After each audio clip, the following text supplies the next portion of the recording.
Welcome to the Women's Money Wisdom Podcast. I'm Melissa Joy, a certified financial planner and the founder of Pearl Planning. My goal is to help you streamline and organize your finances, navigate big money decisions with confidence, and be strategic in order to grow your wealth.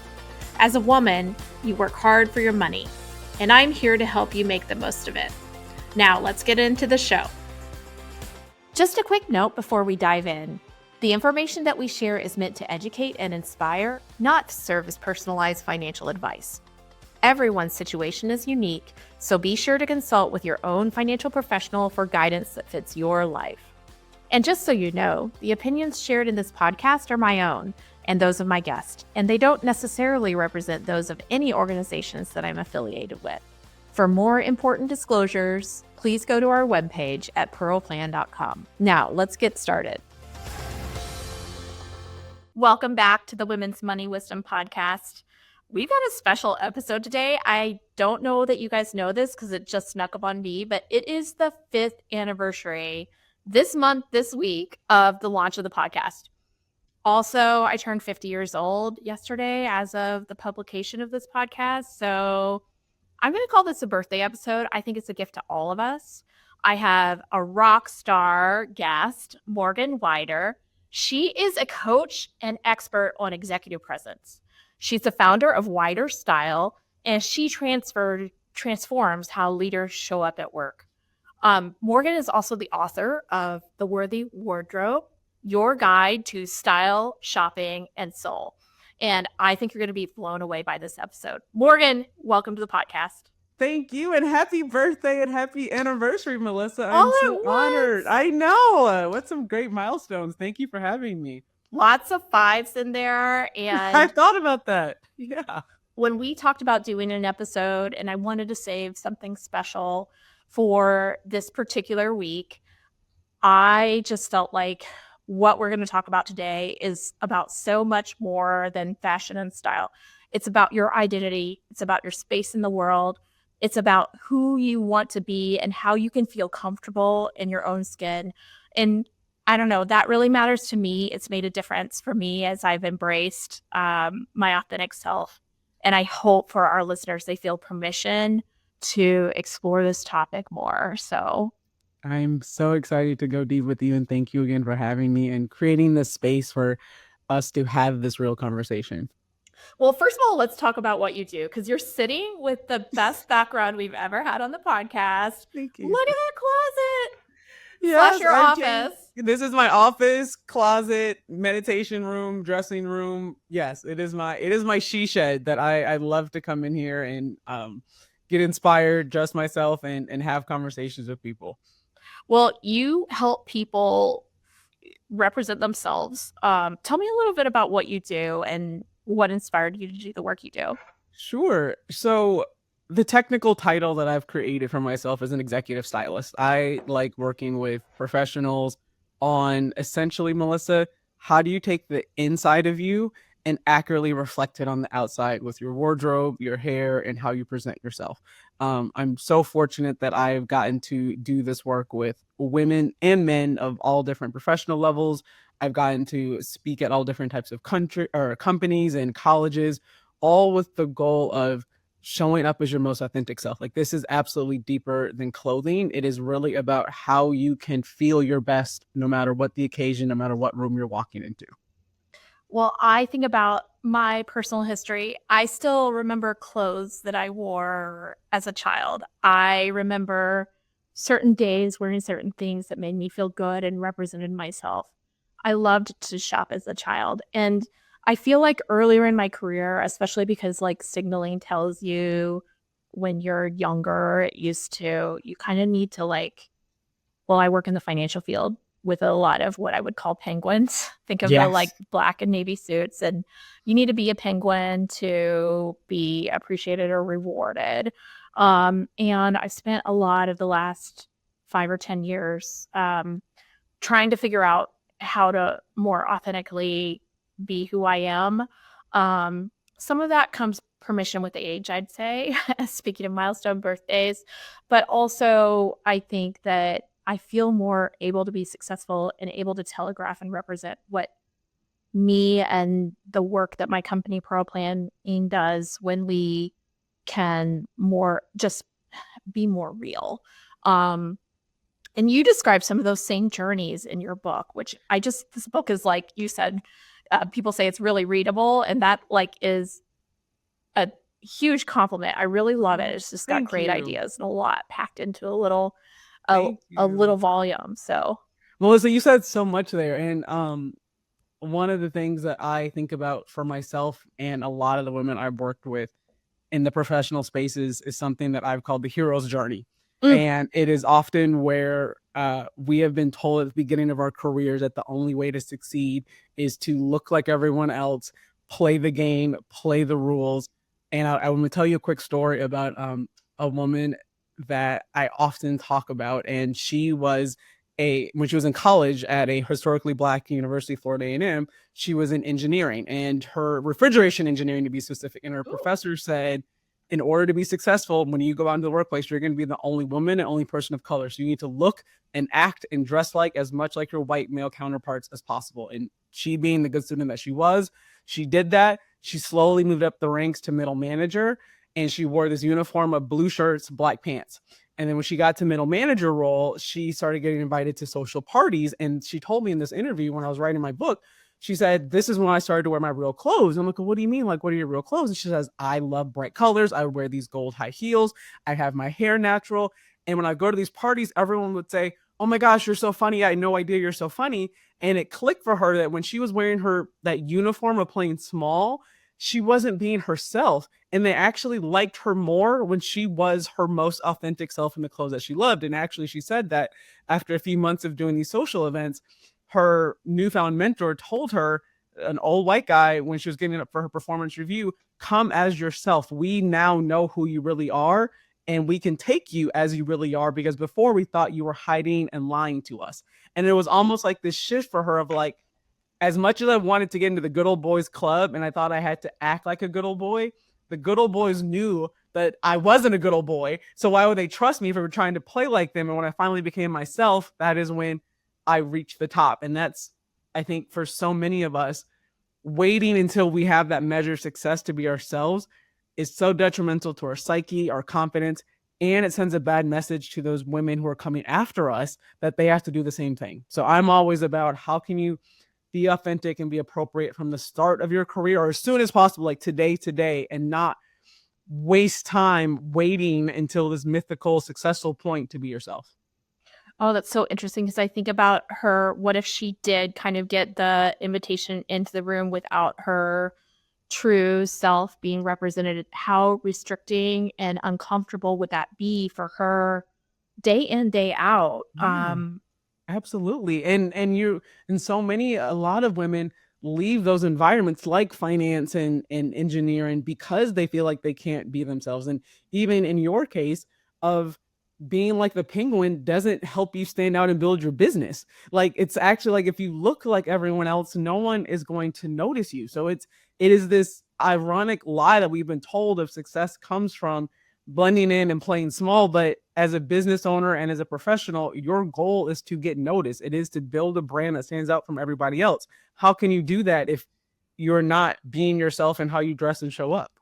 Well, I've learned these lessons in real life. So when I got to the point where I started pro planning 6 years ago, um, I'd been around the block. When you're saying play the game, I remember early in my career, the Survivor was newer on the CBS show. And I was like, kind of the business, your career is kind of like a game of Survivor. You've got to be tactical. You've got to be like, really competitive.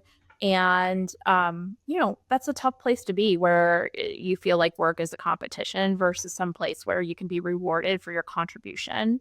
Um, and so when I started the company, I was just like, we're going to be me. I know I can go get a job if I need to like conform, but we're going to try this out in a way that feels much more authentic and comfortable from, having an office 5 minutes away from my house that wasn't in like the city center.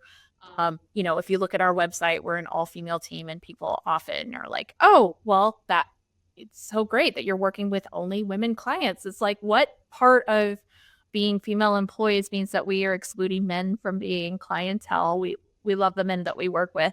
And one time I had a client when I opened the new office who came in and I was wearing jeans and he was like, "Oh, I see we've changed the dress code around here." And I was like, I've been around the block and it's just fine to do business in jeans when you're in the environment we're in and still doing great work. And so most people it fit in and some people it felt awkward, and that's just okay. That is. And you wearing jeans and maybe meeting your client where you are. I remember I was speaking to a college group, a group of college students, and one felt the need to say, well, maybe, I'm going into finance. I feel like I need to like cover my tattoos. And I'm like, that's a choice that you can make. But you being a tattooed financial planner might help you have a niche in a business and attract people who may have a lot of tattoos who thought that financial planning wasn't for them. And so like the idea of using your wardrobe, like in your case, Melissa, we've talked about how you wear bright pink, right? In your headshot, like, and owning who you are helps you attract the people that may never have found you because you were blending in with the penguins. Well, and I always tell people you need to be comfortable with your financial planner. You don't always have to have a good hair day to work with them. Like you need to come to them with your problems. And if you Yeah. feel like they're not real or being real with you, how do you get real with them when the reality is something that might be a little messy? Vulnerability and authenticity. I love that. Oh, yes, such a big deal. And it works in exchange. You can't just expect people to be vulnerable with you if you're invulnerable, impenetrable, like up on the mountaintop and not relatable, even to yourself. Even to yourself. And I often say your wardrobe choices are bigger than you. The people below you, the people on your team, your daughters, your sons, they are paying attention to how you dress, how you show up for yourself, how you communicate, I would say your worth to the world and the choices that you are getting dressed and the choices that you make when you step into the closet. Well, if our listeners are still here and enthusiastic so far, but they feel like they may need some work to do to be a little more authentic, I mean, this is what you do. This is why people come to you. Where do we start? Like, I mean, tell me more about how you uncover someone's true self and incorporate that into their style. I am so fortunate that people trust me with this process because it can get a little, it's intimate. One of my core values is intimacy. Like I love, back to that vulnerability and authenticity part, it is a chance for us to really have honest conversations about their life, their body type, their style profiles, all of those things. And by style profile, I mean that I have created a quiz that helps folks gauge what's authentic for who they are. Like when they're at their best, how do they want to show up in the world? And then what does their audience need from them? Because it's one thing to be so true to you that you're not meeting what your audience needs. And by audience, it could be your clients, it could be your team, if you're a business, all of those things. And then we talk about, okay, like in the case of Melissa is a classic. Her style profile is a 2. And her clients probably, they want to feel safe and secure and have a fundamental trust aspect of, I'm giving you a lot of money to manage. How can we communicate that in her wardrobe in a way that signifies that this is the person to come to for those things? So once we get clear on your style and what do you want to be known for, your body type, and maybe challenges that are happening, and it could be post baby, post divorce, perimenopause. I've worked with men who are post divorce and going back out on the dating apps, like all of those things, like all the things that can impact your life. And then how do we create a closet and an image that you feel good in for the person you are right now, not who you were 5 years ago, 20 pounds ago, a job ago, or the job you want to have, but right now, like how can we really lean into who you are? Wow, there's so much packed in that. First of all, you need to be cognizant of who you are and how you're changing, which I think is very, I mean, there's so much vulnerability there. There's so much Totally. honesty that you need with yourself. There's so much, detachment you need from the shoulds of everybody else expects me to be this size. All my friends are on Ozempic. What do I do about, going into this? What do I wear to this event to feel myself? So many different things to think about. Yes, the shooting is the thing that gets so many of us caught up.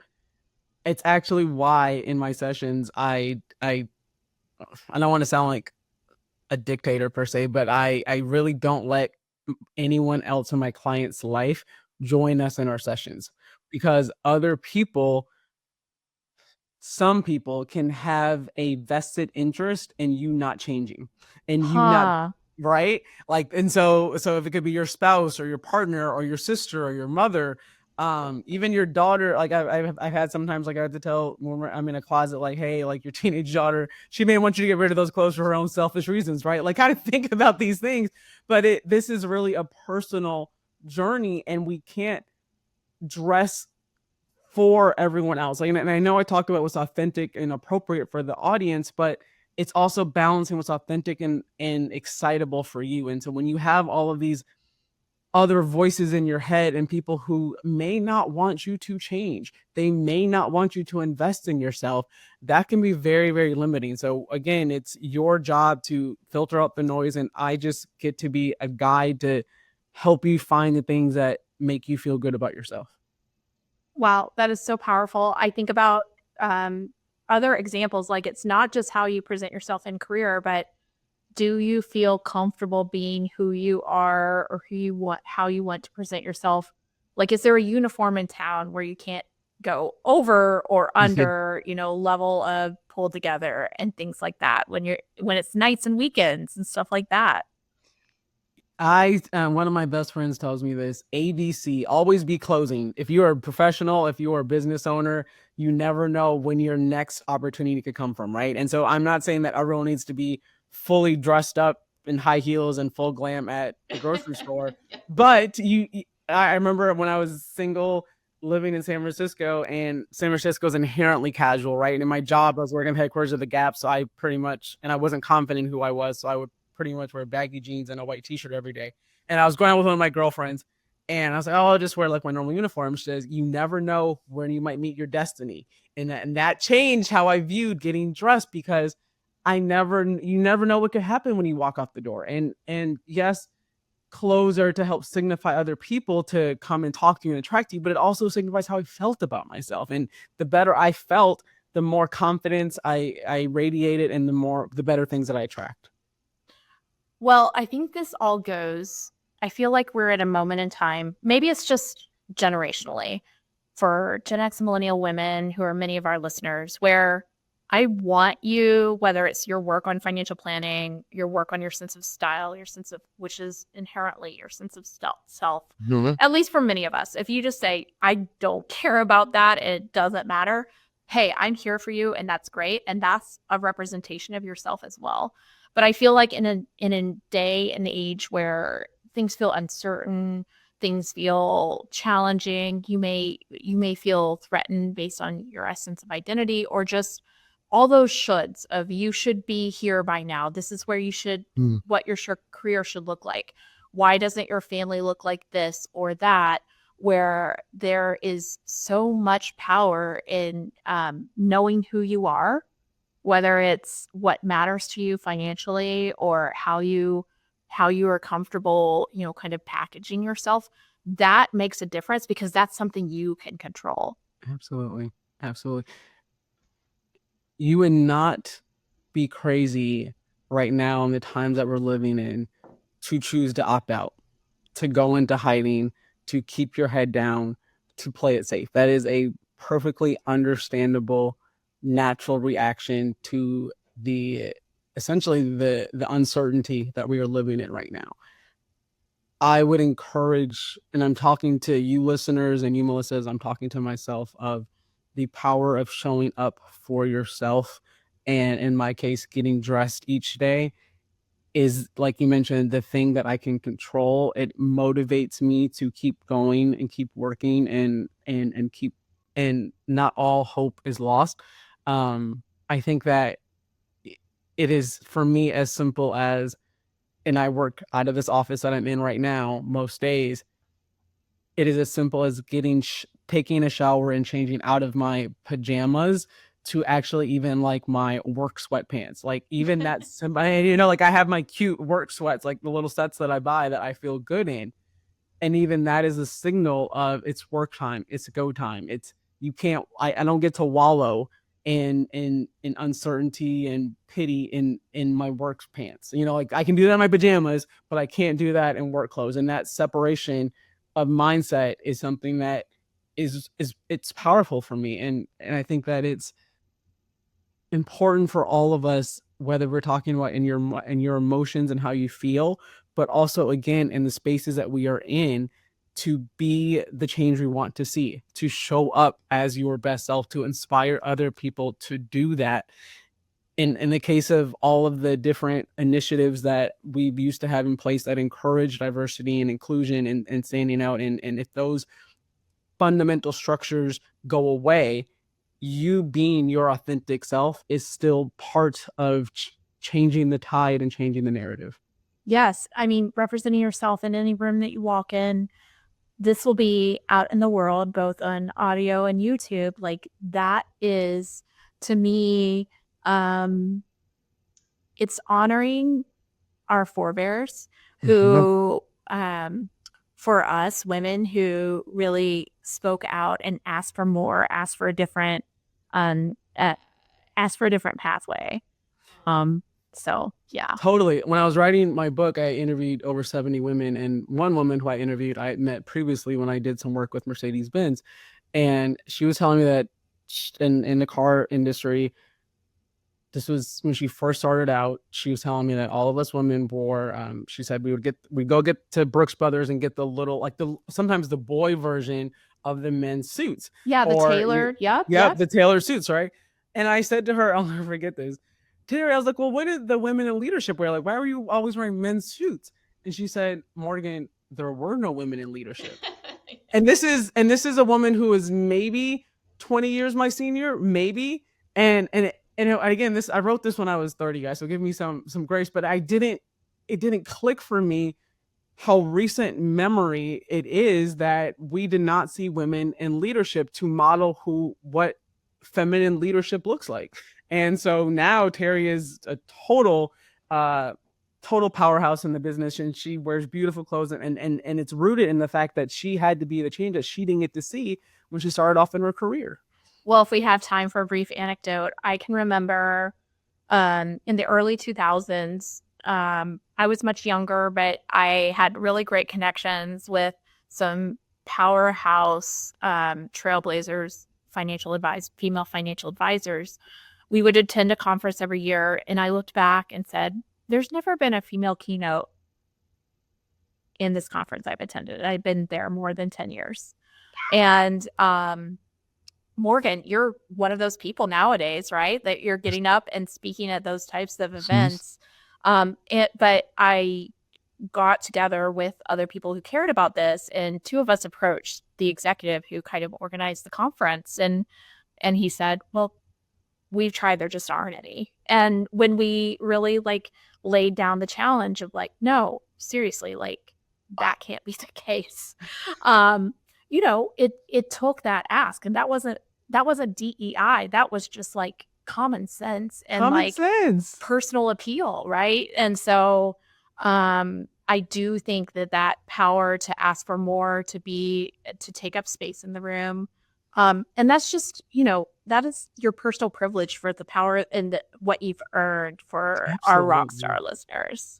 Yes, it is what you've earned, but it's, I would argue, what you inherently earn. It's not, or what you're worthy of. I think earning is equated to you have to work for it and pay your dues and do all of those things. And I think we've been conditioned to think that.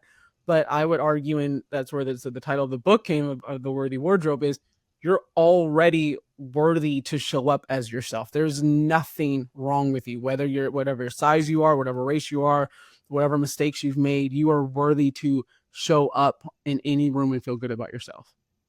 I love that. And I do think that message has so much power, that sense of worth.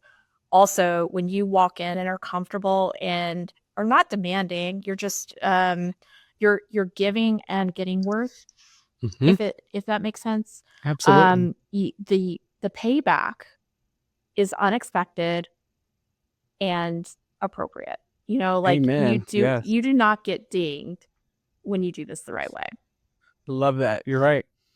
Well, I I hope in addition to this conversation about authenticity and worth, we could talk a little bit about your chapter 12 in the book called Intentional Investing. And, for many people, when you talk about investing, you're like, yeah, dollars and cents into stocks and bonds.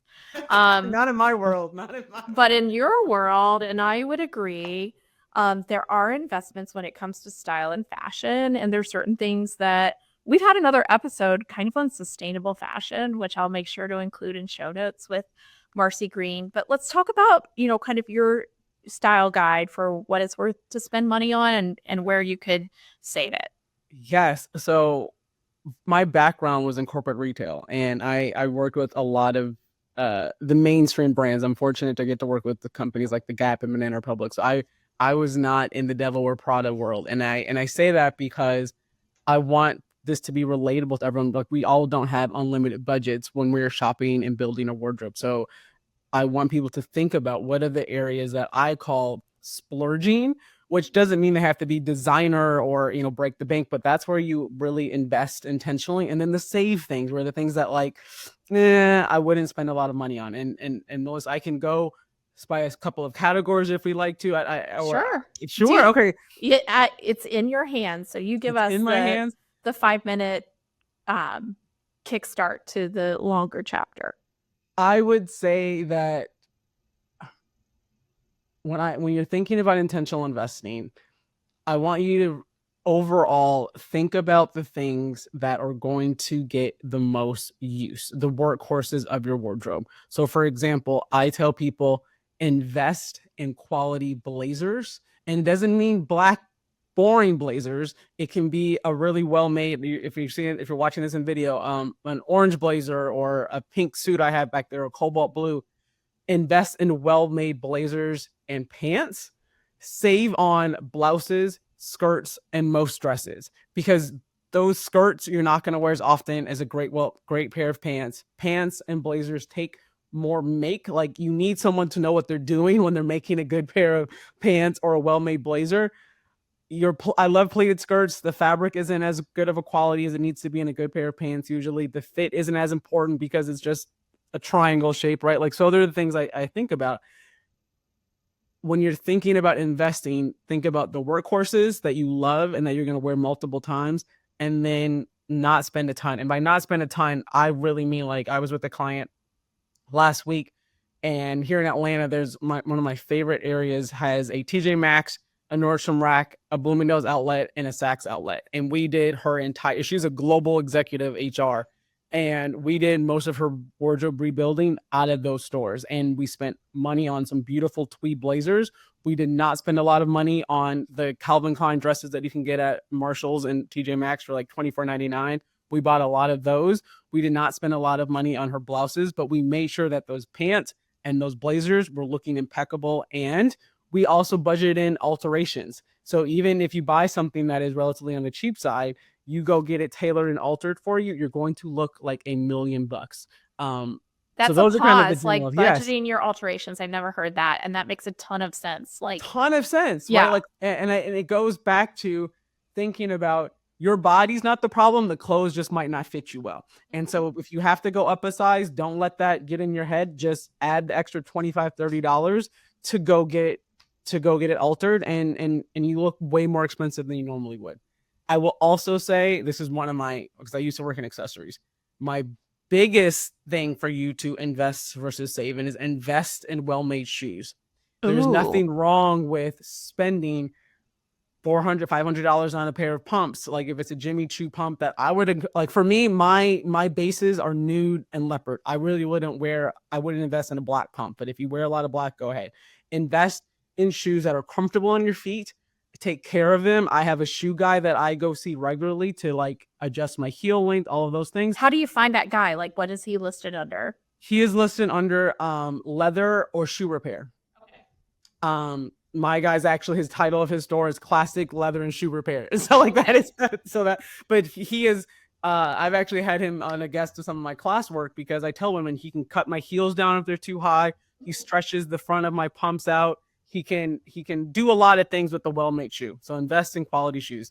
Do not spend a lot of money on sunglasses. That is the biggest markup, biggest scam in the entire retail Oh, industry. okay. If you love designer glasses, if that is the thing that you want to Hang your show hat off a on. little Yeah. on, I would encourage you to never pay full price. Go to the outlets, get your designer frames from there, because I will tell you the story. When I was working at Old Navy, we went into we wanted to go into the sunglass business because they had a high markup. All the vendors from across the world came into our office and they were just throwing me all these different designer sunglasses. I won't say any names. And they make in the same factory, the high-end sunglasses and the Old Navy sunglasses are made with the exact same material. The thing that usually is only different is the nameplate and maybe the shape of the frame. Maybe. So I will stop there and say, invest in shoes that will last you a while and take care of your shoes. And then don't spend a ton of money on sunglasses. Do you have any tips when you're taking your client, maybe she's never bought the $500 pair of shoes? How do you figure out if it's going to be a pair that you're going to wear? Like, are there certain tests? What are we doing to know that the 2 minutes of try on that is really going to be comfortable? It takes longer than do not rush yourself when you're shopping for shoes. Do it at the end of the day. Do not just walk on the carpet in Saks or Nordstrom. Get on the hard floor. If a shoe is too big, that cannot be fixed. But if a shoe is a little tight, that can be stretched. So that's something like a shoe guy cannot make a too big shoe smaller, but he can make a smaller shoe mold to your foot. My shoe guy will also tell me, and this is after you bought them, but do not wear a new pair of shoes without breaking them in 30 minutes a day for a week. And you don't have to be walking around, but you just have to have them on your foot when you're at your desk, even on the couch. But the leather of a well-made pair of shoes will start molding to your feet so that when you do wear them out, and I have not listened to Ryan a few times and I've paid the price for it because heels do not come naturally to me. So I have to that's why Ryan and I are so close, because he's made so many of my high heels comfortable. Break your shoes in. I've kind of given up on high heels, but could the shoe guy? I have a pair of boots that I have the same pair in a different material, and they're fine. But the ones I got, they're like tight around the ankle, and they're boots. Could he stretch someone like him stretch them out? Yes. Yep. It's always worth a try. It's always worth a try. And one thing, when you asked about to decide what shoes to buy, this is why when I work with clients, before I even take you shopping, I want to see what's in your closet. So we do a virtual session or I come to your home. We start with your shoes and I want you to build your outfits from the shoe up, because it's going to be a factor in what's comfortable for you, what else is in your closet. So again, a lot of my closet, as you can see, is a lot of color. I'm not going to wear a black shoe with that. I'm going to wear nude. I might wear leopard. I might wear snakeskin. So thinking about what your needs are in your wardrobe and then build really some great shoes can help make everything else easier. What other accessories can elevate and are worth spending money on? I would say a good watch. I am not a fan of the technical gadget watches for a couple of reasons. I think a quality watch, I have one on that I pair a lot of, that's my thing. Mm-hmm. A quality watch, jewelry and accessories. It doesn't have to be spending a lot on those things, but it's an easy way to show that you are trending. Like, I have a pair here, like this is from Amazon. These like molded sculptural jewelry. It's so trending right now. Don't spend a lot of money on it, because next year we'll probably be talking about something different. And it's very cool to play in these exaggerated shapes with whatever else you're wearing. It's like the necklace you have on, Melissa, looks great. And you may not want to spend a lot of money on that because next year you may want to do a longer chain, right? But jewelry is an easy way to stand out. And I always know, for me, rings and necklaces are my thing. I don't wear as many earrings. I've got the headphones on that are also like what I often have it in my Zoom meetings, and they're just not my thing. Neither are bracelets. So I know what I like, and I might buy a pair of earrings here or there, but I know I'm not consistently. But you're not going to spend a lot on them. Versus me, I will spend a ton on like a quality gold pair of hoops, because that's my thing. Necklaces aren't necessarily my thing, but earrings are my thing. And this was a splurge for me on a trip to London, because I knew, I will wear this 100 times in a year, right? There you go. There you go. What about handbags? What do we think about them? Especially in this climate where everyone's talking about the knockoffs and the fakes and all of those things. Oh yeah, the Instagrams of that. Yep. I encourage most women to invest in a well-made work bag. Assuming you're going into an office, right? Like, assuming you're going somewhere, invest in a work bag that holds your entire life. And so that is a bag that can fit your computer, your lunch, your notebook, like, and because you're not going to change that bag out every single day. And invest in something that has a zipper on top that can be traveled well, all of those things. Like, really I've spent a lot of time like shopping just for like perusing and exploring what is the best bag for my lifestyle, my clients' lifestyles. I would then encourage you to not spend a ton of money on the smaller bags. Like, maybe if you have like one great crossbody, if you want to invest in a designer that you're going to carry on the weekends, and if you have kids, like, that's a great, whatever thing. Not a closet full. You have a client, and I really don't think women need as many bags as we buy, especially that middle size or larger size, because again, on a Monday or Tuesday, you're not spending time switching out your bag every single day. You might spend, on the evenings and the weekends, if you have a couple of different clutches, which I love. I'm not spending a ton of money on them because I'm looking at one of my office right here that's magenta pink with bedazzled on it. I bought it from Banana Republic years ago for $20, but it's a statement, but it's not my everyday bag. So really investing in one or two. I hate when women buy these small, like the shoulder bags, because most of us, your life can't fit there. So you're carrying another bag anyway. So you might as well, right? It doesn't make sense. Invest in things that truly, truly make sense for your lifestyle. Now, you've mentioned the discount stores, but are there any other hacks that you would suggest to, save your money for the splurges, for your everyday purchases? Build relationships with store employees. I love the St. John's. That's one of my things and some of my clients' things. There's some really few outlets out in the country, but the few that I have, the outlets for St. John's and Jimmy Choo, I have relationships with them. Even if you're not a stylist, they are happy to text you pictures and when things come in, so that you're not paying full price. That is something that, again, my retail background, you don't have to pay full price. Google search is also a good option. If you see something you love on Pinterest or on Instagram, snap the image, reverse search it, and you can see what different options there are. And be patient.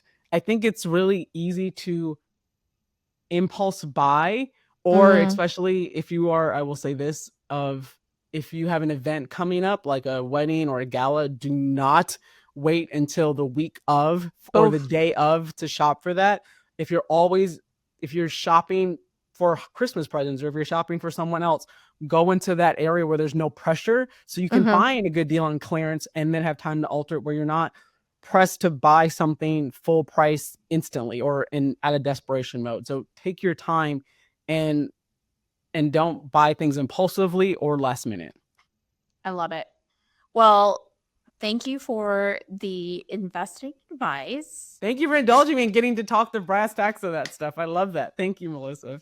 And also just thank you for giving people permission to show their worth in the way they present themselves. Thank you. That's so powerful. I got a chance to take your quiz that kind of identifies your style, and you nailed it. I'm a classic, but also, what was the other identifier? Romantic. Yeah, I've even got a little ruffles on her sleeve, guys. Yes. Mm-hmm. I was like, how did you know? But of course you know. So, but can you share where people can find you if they're interested in learning more, and also, where could you take the quiz? Yeah, so I keep the quiz private because I don't want it out in the world without guidance. Perfect. But if you go to morganwider.com, you can learn about my services, book a consult call, and we can talk about your goals. I also have a group coaching course that's called Style Shopping and Soul that I love doing. You can join it anytime. We meet every Saturday morning. It's a transformative group of powerhouse women, and we go into the nitty-gritty, in the deep stuff of how do you show up, we even last week, I have a couple of speakers in our group, and one of them reminded me as she was getting ready for her next big keynote. She said, I had to learn from you, Morgan, I wrote this down, to dress in a way for what the stage demanded.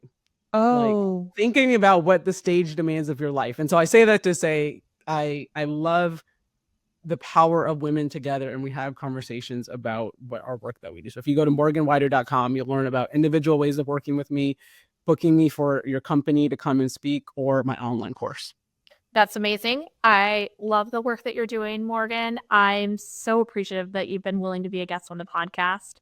What a special way to celebrate 5 years. And for everybody out there, if you need a little pep in your step and to really dig deep on who you are and how you present yourself, please reach out to Morgan.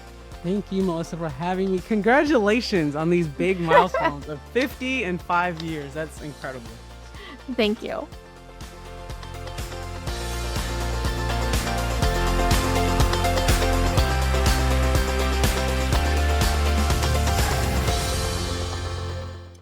Thank you for listening to the Women's Money Wisdom Podcast. If you found value in this episode, the best way you can support the podcast is to forward an episode to a friend or leave a review. Go to pearlplan.com and the podcast link to get all the resources and links mentioned.